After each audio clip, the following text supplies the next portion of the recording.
Hi guys, my name is Max Jones. I'm 24 years old. I've been in Nevada and Las Vegas for 2.5 years. I'm originally from Florida Keys, Florida. I got my start in endurance athletics in high school. I actually played basketball originally, and I wanted to find a sport to condition me for basketball. And I came to find out that I was a little better at cross country and track than basketball. And then I ended up going to run for a Division I program in Florida called Florida Gulf Coast University. And I did that for 4 years. And that was a pretty tough experience. And it definitely made me grow a lot in terms of mental toughness, goal setting, delayed gratification, a lot of those things. At Florida Gulf Coast University, while I was running Division I cross country and track, I also was a strength conditioning coach, actually working for other athletes, and I coached, I was a strength coach for the men's basketball and the women's volleyball, so I got a different type of athlete compared to the endurance athletes that we all are. And then I fell into exercise physiology in my major, and I pursued a internship to come out to Las Vegas, and then I fell into the triathlon world here, into the coaching realm and the personal training realm as well. For my personal training and strength conditioning side, I work for a group called Extraordinary Trainers. It's based out of Las Vegas Athletic Clubs. We are a concierge training service that kind of benefits individuals from endurance coaching, strength conditioning, clinical exercise, kind of a concierge-based service. Training in the last 2.5 years, I really think I've taken, I'm able to take people from they come to you for, from an extrinsic standpoint. They want you to be the person that takes them to a next step. But at the end of the day, I think it turns into you take there and you help them create their own intrinsic motivators. Training with people is a short-term endeavor, but if you're able to make an effect that lasts a lot longer than the training that the time of training they have with you, then that's really what it's all about. I like to use SMART goals, specific, measurable, attainable, realistic, and timely. We'd like to put a timeline on progress, or what our goal is for the client, and we like to reassess and make sure they're on time or on task. The biggest thing is the more you educate your clientele or athlete, the better off they're going to do on their own. And at the end of the day, training people, coaching people is a short-term endeavor for whatever their goals are. If you're able to educate the athlete or client to be a healthier individual, to be a smarter athlete, they're going to be better off their whole long term. And in terms of they're always going to refer you and say they did a good job with this. And then in terms of a business standpoint, you're always able to provide a highest level quality work and have the referrals and the resume to back that up. I also coach an endurance running group called Rockin Runners. I'm one of the coaches on the downtown location, and I also go to graduate school for kinesiology, and I'll be finishing that up in May of 2015. I'm certified with the National Strength Conditioning Association as a certified strength and conditioning specialist. In addition, I'm also certified by the American Council of Exercise as a certified personal trainer. In addition, I'm also CPR and AED certified.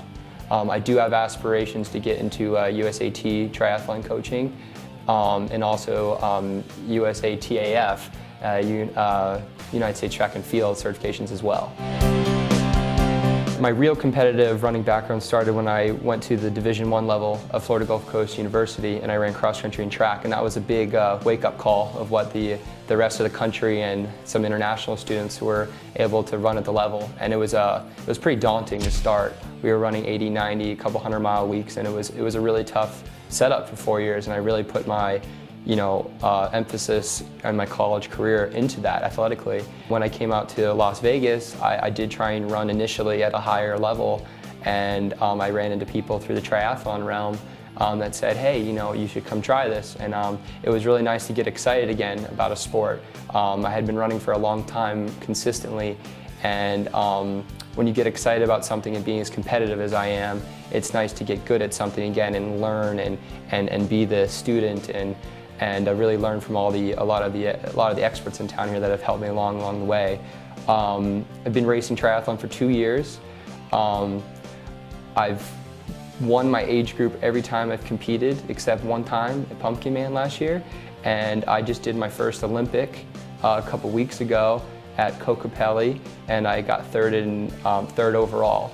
And definitely see myself improving. I've had a lot of good help from people in town, guys like Chris Fetter, Nancy Dickinson, Denny Silva, Paul Duncan, a lot of guys and gals that have had a lot of experience in the area and that have really kind of tutored me along in the way, and hopefully I continue to improve as time goes on. I've only been riding bikes as long as I've been doing triathlons, so 2 years. I really didn't ride bikes at all growing up. I don't think I owned a bike when I was younger, so the whole cycling thing is a pretty whole new endeavor for me. I've been running my whole life, so getting used to the cycling thing has been it's been a big challenge and an ongoing battle. Being 24, I have plenty of time to do that, and hopefully learn the right habits and be able to use them on race day. And hopefully some of those guys that are kicking my butt will be a little bit closer. I'm a pretty big introvert, and I'm a trained extrovert in terms of I get nervous public speaking. I get nervous being around people. I'm probably one of the most competitive people I've ever met or ever plan to meet. I write things down and put them on the wall, and they stay up there, and it grinds my gears every day when they don't happen. If anyone needed to know anything about me, it's you know, I'm 24. I'm extremely ambitious, and there's probably not too many things I'm not going to get in this life if I really want to do it. Athletically, on a personal level, I'd like to go to age group nationals for my age group and compete at the highest levels possible at the Olympic distance, World Championships in 70.3, and I'd like to also qualify for the Boston Marathon the next 3 to 4 years as well. So pretty sizable goal setting, but I think with proper programming and a good foundation of knowledge and a lot of good friends and coaches that can help me out, I think I can get there. Something a lot of people don't know about me is I get a lot of anxiety and really nervous before a race, and sometimes I get sick, physically sick, before the race, and that usually happens before I walk to the water.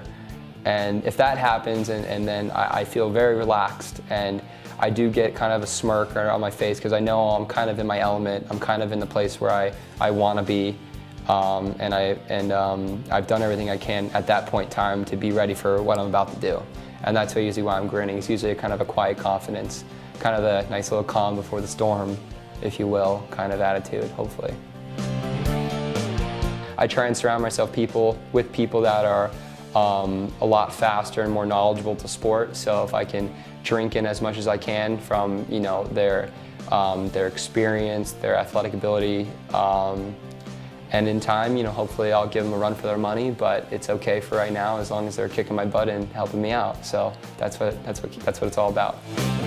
I currently race for Las Vegas Cyclery Triathlon team. It's filled with a pretty solid group of guys, a lot of overall and podium racers, and a lot of them been doing the sport a lot longer than me. So it's been a pleasure and a really nice honor to be on a team with guys that are that good, and hopefully I represent them well. If you goal set and you work your butt off, and you're determined, you never let anyone put you down, you really can achieve kind of really whatever you want. And as long as you set a goal that's smart and measurable, and you do it in the amount of time, and you surround yourself with the people that are going to motivate you, then you really can do whatever you want. If you want something, make it tangible, write it down. I would say 99% of the time you need to, whatever goal it is, either be it athletic, professional, personal, you need to look at someone that's either done it, has the information to do it, or the education level to kind of guide you through the process. I think a lot of people in life tend to just have these unrealistic ideas or dreams, or they talk about certain things and the execution is never there. And I think that really the big difference between successful people and unsuccessful people are just the fact that the successful people executed what they said they were going to do, as opposed to just saying it.